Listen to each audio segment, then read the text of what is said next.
기초시설 보호나 그린벨트 등의 규제들을 풀어 경제를 살리겠다고 약속했습니다. 한시간 내로 서비스 다 잡을 수 있게 그 교통 혁명을 이뤄내는데 경기도 최고의 도시가 아직 남아있는데 저 땅에 좋은 기업들, 좋은 연구소와 방탄유리를 세운 민주당 이재명 후보를 겨냥해선 자신은 죄를 지은 것이 없어 병원조차 필요 없다며 차라리 안전한 감옥으로 가라고 발언지를 끌어올렸습니다.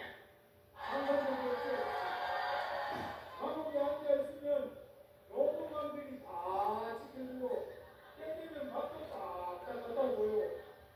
김 후보는 오늘도 서울과 광명, 부천 등 수도권 지역 유권자들을 만나 가당 민심적 기회에 집중할 계획입니다. YTN 박정현입니다. 선거전이 막판에 접어들면서 국민의힘이 개혁신당 이준석 후보를 향해 연일 단일화 러브콜을 보내고 있습니다. 하지만 진척은 없는 상태입니다. 안철수 의원이 직접 찾아가기까지 했지만 이 후보는 요지부동입니다. 이렇게 범보수 진영 지지율 정체가 계속되면 압박 수위는 더 거세질 것이라는 관측이 나옵니다. 강민경 기자입니다. 대학생들과 점심을 먹고 있는 개혁신당 이준석 대선 후보 앞에 안철수 의원이 나타났습니다. 국민의힘 공동선거대책위원장으로서 김문수 후보와의 단일화를 설득하기 위해 이 후보 유세 현장의 모습을 드러낸 겁니다. 깜짝 회동의 분위기는 대체로 화기애애했습니다. 언론에 얘기가 많이 나오는 게 뭐 단일화 이런 얘기다 보니까 제가 또 원래 단일화하면 영광검사가 또 안철수 대표님 아닙니까? 이에 안 의원은 조심스럽게 범보수 단일화의 필요성을 꺼냈지만 좀 진솔하게, 솔직하게 조언을 좀 드리고 싶고 해서 이 후보는 단일화는 없다는 뜻을 굽히지 않았습니다. 오히려 국민의힘 지도부와 대선 후보, 중진 의원까지 발벗고 나서는 상황에 불쾌감을 드러내기도 했습니다. 제가 이 단일화 연구소들이라고 얘기하는데 저는 단일화에는 전혀 관심이 없고 개혁신당에선 친인계가 차기 당권을 미끼로 이준석 후보를 회유하려 한다는 폭로도 나왔습니다. 대선 뒤 친한 동문계의 당권을 뺏기지 않기 위해 이 후보를 허수아비로 내세우려 한다는 주장인데 김문수 후보의 단일화가 전제인 만큼 대응하지 않겠다는 입장입니다. 완주 의지를 가진 이 후보는 일강의 민주당 이재명 후보를 향한 공세에 더 집중했습니다. 이재명 후보가 성남시장 시절 설립을 추진했던 성남시 의료원을 찾아 운영 실태를 점검하는 등 저격수를 자처하는 모습입니다. 하지만 여러 여론조사에서 이준석 후보의 지지율은 한 자릿수대를 벗어나지 못하고 있습니다.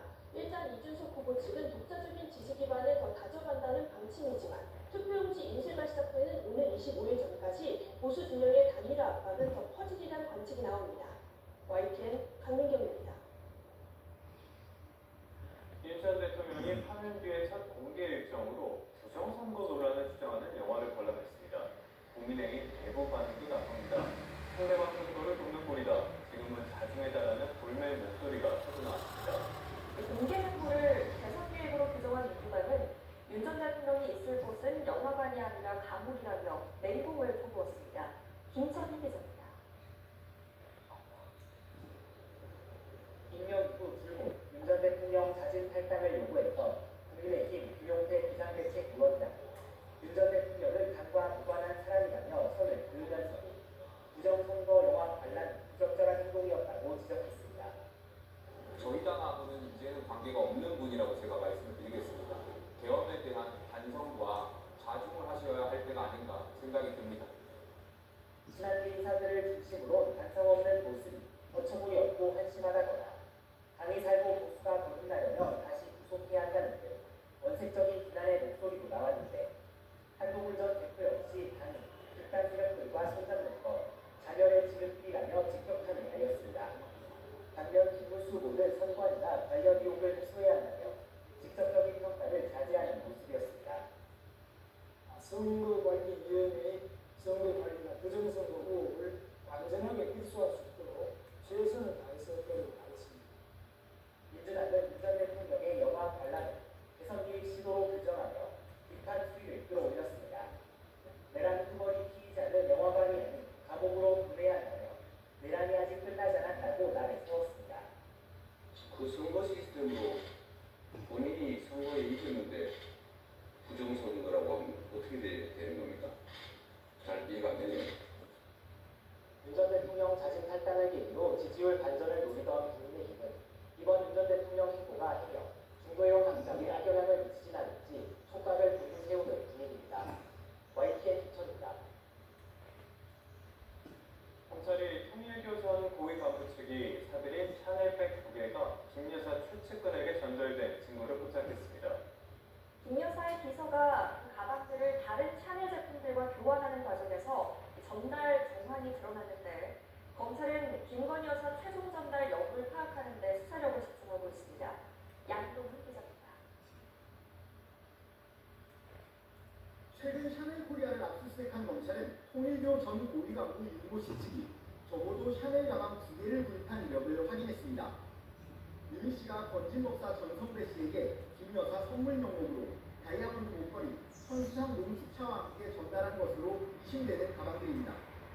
그런데 검찰이 샤넬 제품의 거래 이력을 알 수 있는 보유번호를 토대로 조사해보니 이 가방들이 김건희 여사의 최측근 수행 비서인 윤모 씨에게 전달된 정황이 드러났습니다. 김 여사 비서 유 씨가 이 가방들을 샤넬 측에 들고 왔고 뚜껑까지 줘가며 다른 제품 등으로 교환한 사실이 확인된 겁니다. 유 씨가 샤넬 제품을 교환한 시점은 지난 2020년 4월과 7월로 그 가방 가격은 각각